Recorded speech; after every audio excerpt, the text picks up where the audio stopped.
Hi guys, after na to mag-coffee, update ta guys. 6:55 AM, 60%, then charging siya. Yung harvest 3.2 amperes. So nag-harvest gyapon siya guys, bisag nada na init. Wala. Kawanon.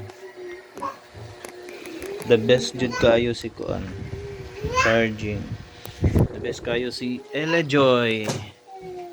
Si Elejoy ang pinakamalakas. Elejoy lang malakas. So, mo niyang harvest. Bisag wala kayo init, 6.8 ampere. Asa ka mga hoy ana guys. So, load na to karon. Same gihapon, tulo ka ceiling fan, charging sa laptop, charging sa duha ka cellphone kani ga charge siya.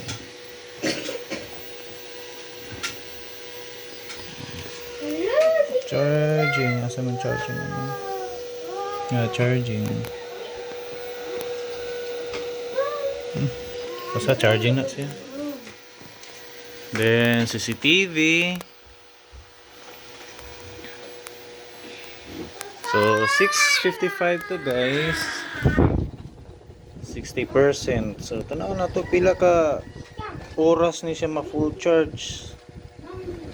Bisan wala kayo init.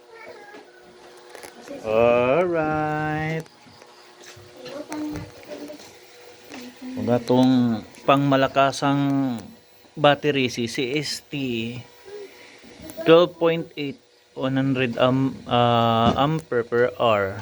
So nani siya Bluetooth guys. Katong ma-check na to ang kuan life sa battery sa dere mo siya.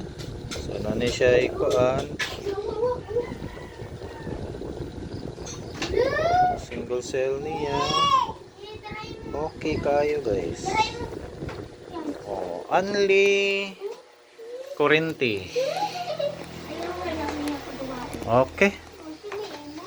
Update lang ta guys sa next video.